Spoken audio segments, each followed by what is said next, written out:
Welcome to NDTV News. I'm Sarah Dadewe Alpa. Here are the highlights. Ahead of 2027 general elections, INEC Chairman Professor Mahmoud says 110 associations seek registration as political parties. Thugs stormed SDP headquarters in Abuja amidst deepening party crisis. Plus, world record holder Toby Amuson wins women's 100 meters hurdles event at the Golden Spike meet in Ostrava. And now the details. Senator Doyedere's thank you tour continued on Tuesday with a visit to his own local government area, the Kolokmo-Pokma local government area. The Bayelsa governor got a resounding vote of confidence from his kinsmen, who said they were proud of his governance and impactful leadership style. Correspondent George Ameli's report. It was a homecoming of sorts for the Bayelsa State Governor, Senator Doyedere, when indigents of Kolokma-Pokma local government area and indeed Bayelsans thronged the ultra-modern pavilion Honorable Tariye Leile, chairman of council, built in continuation of the governor's thank you tour of local government areas across the state. As customary, the governor made a quick stop and chat with royal fathers of the local government area as he pays obeisance to them.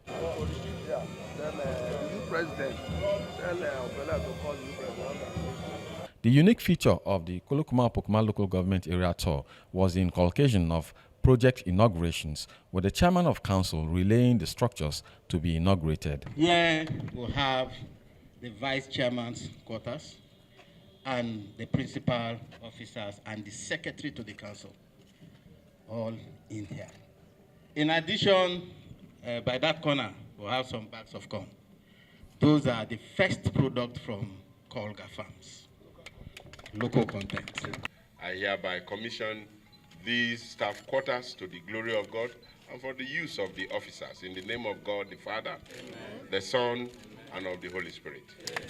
Governor Diri charged other chairmen of councils in the state to tow Honorable Leile's leap into agriculture, since it is one of the pillars of the assured prosperity agenda. Let me use this opportunity again to call on all council chairmen.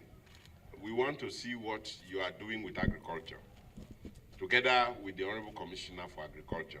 Thereafter, the governor was ushered into the event venue, where the indigents reiterated how proud they were of their tusk bearer. Our Governor, His Excellency Senator Doyedere, is a well-groomed son of the soil with good pedigree. Very, very proud of this action, of him coming to say thank you for doing what you did for me. I don't think the governor should be here to tell us thank you. We should rather join His Excellency the governor and the deputy governor to tell the entire 7 local government to say thank you. Due to his signature project in every local government. Go to every local government today, you will see the prosperity signature. It is not in doubt. I mean, not be so.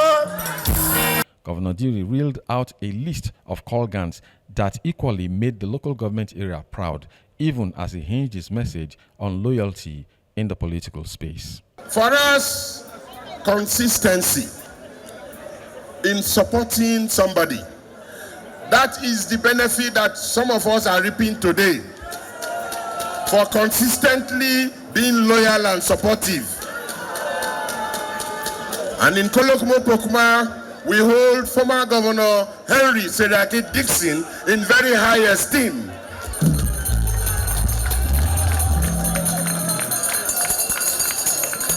Out of support, loyalty, and consistency, and of course, I keep telling you that power comes from God. From Kayama, headquarters of Kolokma-Pokma local government area, George Ameli reporting for NDTV News.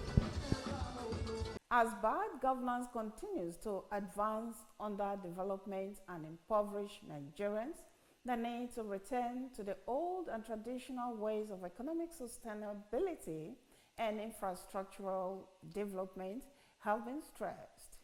In this special report, correspondent Joy Ifede Oka takes a look at the place of traditional institutions in the development at the grassroots. A report. If you are 60 years and above, you must have suffered from the mouth of your parents or guardian. The tale of our traditional institution triggered development within a particular domain, especially against the background that most of the colonial rule operated the monarchical system of government and were able to bring about amazing discoveries, economic prosperity, and development through expedition. But the same cannot be said of this present-day traditional institution, which is largely seen as an offshoot of the monarchical system of government operated by the colonial masters, especially when viewed against the background that the practice of democratic system of government has relegated the role of traditional rulers in government to the background. Although the monarchical system of government has given way to democratic rule in most third world countries, including Nigeria, democracy still recognizes traditional institutions at the various states and local governments across the country. But according to these traditional heads, whether democracy or any other system of government, if there are to be any meaningful development in the nation's grassroots, then the role of traditional rulers must not be ignored. Like some persons think that this is a traditional ceremony deep-rooted in local religion, but it's a culture which we have to, as a matter of fact, ensure to sustain. So I've always believed that the traditional rulers are a major part of the development of our societies. To partner with government, whatever thing we want, we have to stick that concept, because individually we are trying to beat as primary rulers. They spoke further on how to achieve complementary development at the grassroots through teamwork. Alliance with the politicians. If projects are coming, I can develop his community as well. And by the grace, and if oil companies come into his community, he can use that as a last stick to develop his community. The role of a traditional stool in the development of a community will not be overemphasized. They are the representative of God on planet Earth. So their advices, their prayers, their blessings, their words of advice and support, and just name it, it's enormous. Without those kind of persons, the community will not move forward. It was their collective wishes that the democratic elected government should work with the traditional institutions to achieve maximum development of states and local government areas in the country. Joy Ifidi Oka, reporting for NDTV News. The chairman of the Independent National Electoral Commission, Professor Mahmoud Yakubu, has revealed that the commission has so far received letters of intent from 110 associations seeking registration as political parties ahead of the 2027 general election. Yakubu made the disclosure on Wednesday during INEC's second quarterly consultative meeting with media executives held in Abuja. The INEC chairman said that as of June 2023, the commission had received the letters and was diligently processing them in accordance with electoral laws and guidelines. Addressing stakeholders about impartiality, Yakubu emphasized the Commission's commitment to fairness. The chair dismissed allegations that INEC was compromising its independence, recalling similar unfounded accusations made in 2013. He explained that the Commission has acknowledged all but 6 of the letters received, which will be processed before the end of the week. He also noted that the handbook containing the 2022 regulations and guidelines for political parties is available on the Commission's website. Yakubu further announced that a full list of the 110 associations, including proposed names, acronyms, addresses, and names of their pro tem chairmen and secretaries, would soon be published on INEC's website and social media platforms for public transparency. On other electoral matters, Yakubu announced that INEC is ready to conduct outstanding by-elections and resume nationwide continuous voter registration. Violence erupted at the national headquarters of the Social Democratic Party, SDP, in Abuja on Tuesday, as a group of armed thugs dressed in black outfits stormed the premises, unleashing violence on journalists and party staff. The attack comes amid a deepening crisis within the party, earlier triggered by the suspension of key national officers, including the national chairman, Alhaji Shehu Gabam.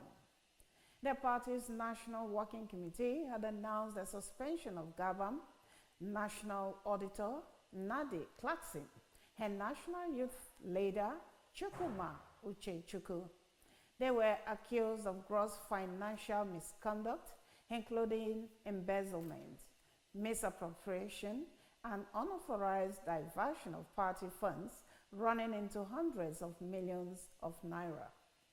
Journalists who had gathered at the party office for a press briefing were caught in the fray as hoodlums descended on the premises. The violence became public knowledge after the party's National Publicity Secretary, Rufus Ayenigba, released a statement announcing the suspensions. According to the party's leadership, the situation escalated when Gabam actually submitted an unauthorized financial statement to the Independent National Electoral Commission and caused a summary of the accounts to be published in the media. Meanwhile, the NWC has appointed Dr. Sadiq Abubakar, Deputy National Chairman North, as acting National Chairman, pending the outcome of ongoing investigations. Members of the Information Chapel of the Nigeria Union of Journalists have commended the leadership of the chapel for prioritizing the intellectual and professional welfare of our members. They gave the commendation while speaking to NDTV News at the just concluded one-day capacity building workshop which held at the Information House in Yenagoa. Correspondent Aripredo Ikide was there and now reports. It is very true that journalism is ever evolving due to the advent of modern day gadgets and digital evolutions. It is in a bid to keep up with these dynamics while maintaining utmost professionalism as information disseminators and public relation officers that the leadership of the Information Chapel of the Nigeria Union of Journalists held the one-day capacity building workshop for information officers at the Ministry of Information, Orientation and Strategy. Speaking after the workshop, participants commended the leadership of the chapel as they enumerated the many benefits derived and how it will further improve their work ethics. Want more of this? This is nice. Taking us together, telling us their own, sharing their own words of experience with us, so that we will not be a novice on our job. I think it's highly commendable. They should improve more on it. It's really impactful. It's a way of boosting our intelligence in news writing, and everything about the lecture was so fantastic.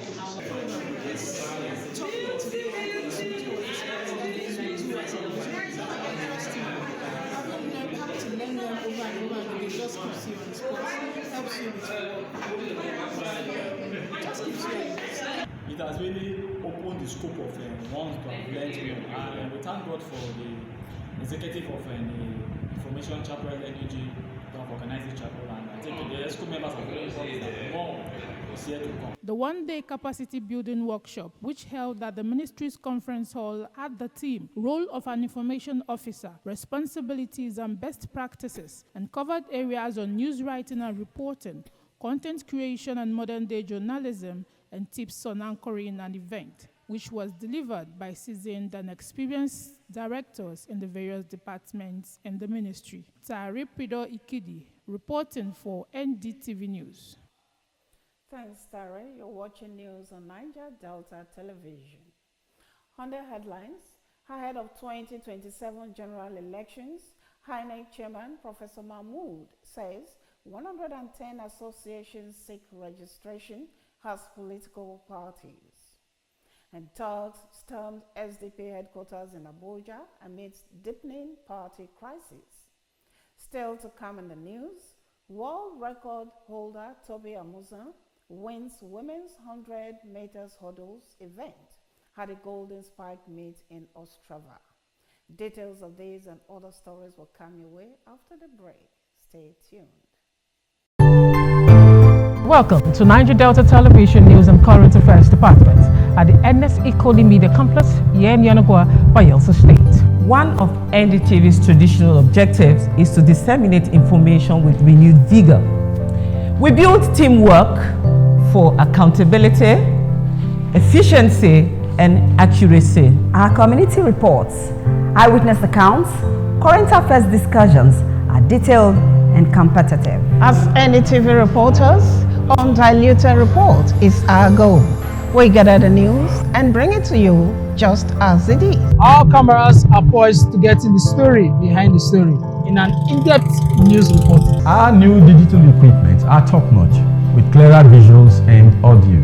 NDTV is repositioned to serve you better. Join us on the news every day at 7 a.m., 12 p.m. and our major bulletin at 7:30 p.m. on Channel 25 UHF. NDTV, crystallizing the vision. Glad to know you're still there. The news continues.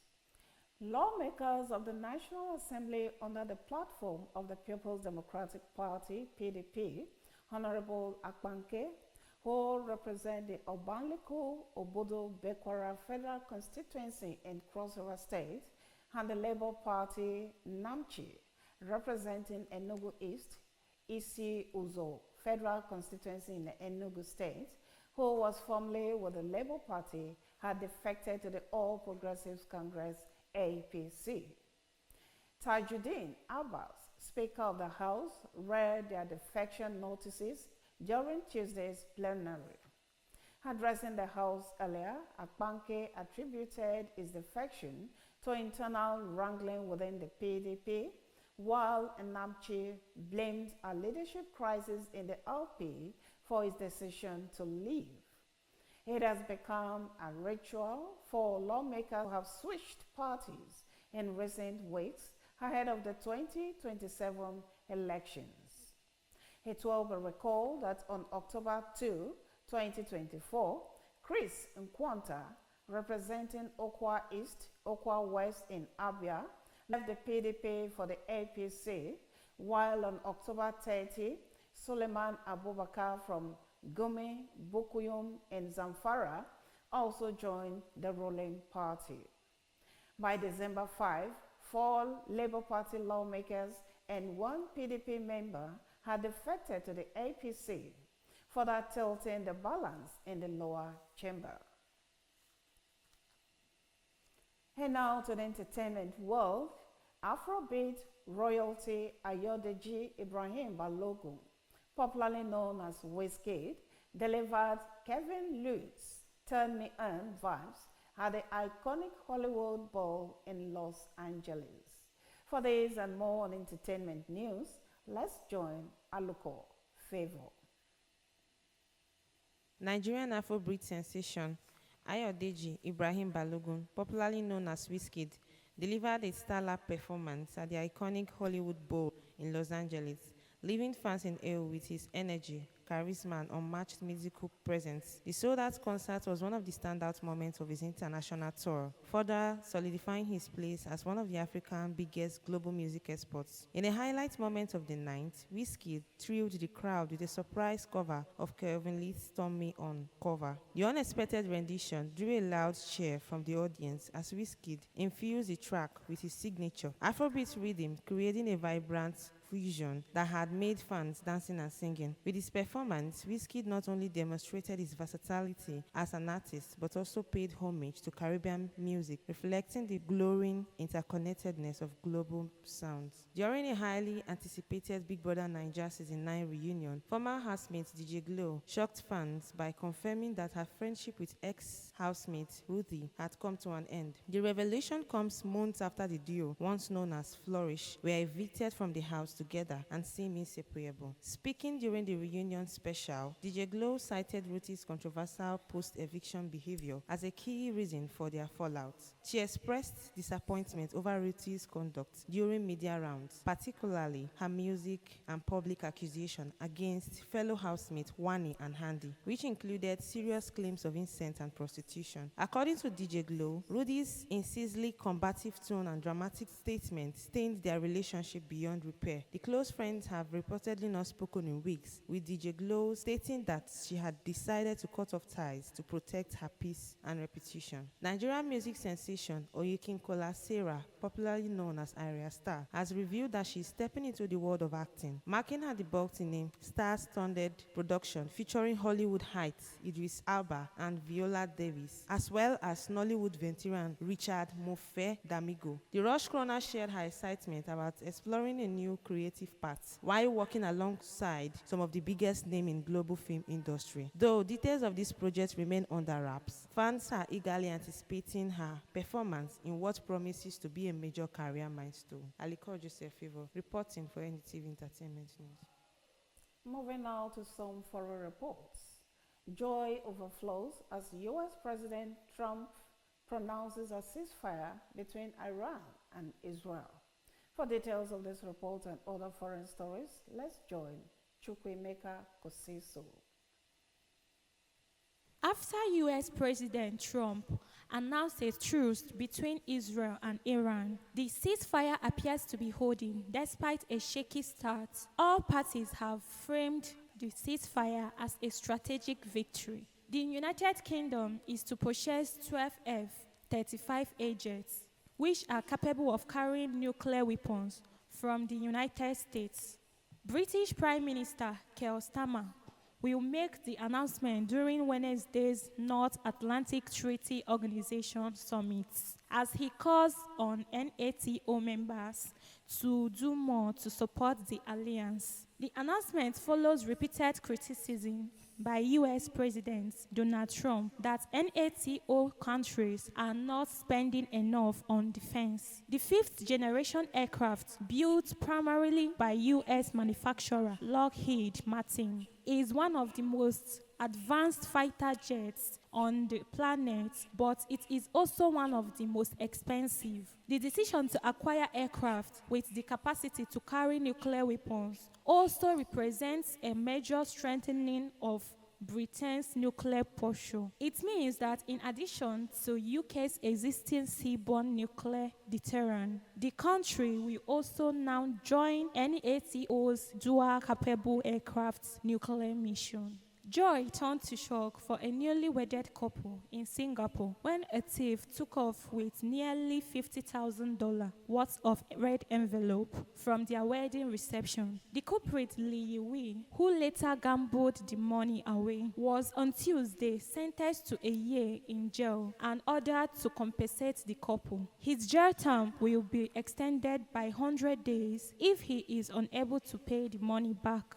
The 36-year-old man used to serve tables at the hotel in which the wedding was held and was familiar with its layout, a Singapore court had. In many Asian cultures, wedding guests typically do not give gifts, but rather give money routinely in red envelopes to newlyweds as a sign of good luck. Chukwemeka Kosiso, reporting for NDTV News.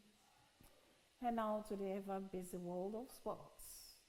At the Golden Spike meet in Ostrava on Tuesday, world record holder Toby Amuson won the women's 100-meter hurdles event, capping off our preparations for the upcoming World Athletics Championships in style. Hayemi Miane brings us to speed on this report and more on Sports Stories. Amusan, who came into the event off the back of an impressive performance at the Paris Diamond League last weekend, demonstrated why she was regarded as the favorite by cruising to an easy victory, crossing the line in first place in a time of 12.45 seconds ahead of Slovakia's Victoria Foster, who came second in a season's best of 12.74 seconds, and Sarah Lavine of Ireland, who came third in 12.76 seconds. This season, it was Amusan's second hurdles victory. In May, she set a new meet record of 12.45 seconds when she won the Rabat Diamond League. She also finished second at the Paris Diamond League last Friday, setting a season best of 12.24 seconds. Super Eagles winger Moses Simon has completed his medical ahead of his summer transfer to newly promoted Ligue 1 side Paris FC, according to transfer experts Fabrizio Romano. Simon enjoyed an impressive season with FC Nantes, netting 8 goals and providing 10 assists in 32 league appearances, playing a crucial role in helping the club avoid relegation. His performances attracted interest from several European clubs, Premier League side Everton reportedly keen on his signature. However, despite the Premier League leagues, Simon is now on the verge of joining Paris FC in a deal worth around €7 million. The move is seen as a major reinforcement for the ambitious Paris-based side, who are looking to solidify their squad ahead of their return to Ligue 1. Ayemi Miene for NDTV Sports. That report from Ayemi Miene ends our bulletin for today. But before we go, let's look at stories that made headlines. The chairman of the Independent National Electoral Commission, Professor Mahmoud Yakubu, has revealed that the Commission has so far received letters of intent from 110 associations seeking registration as political parties ahead of the 2027 general election.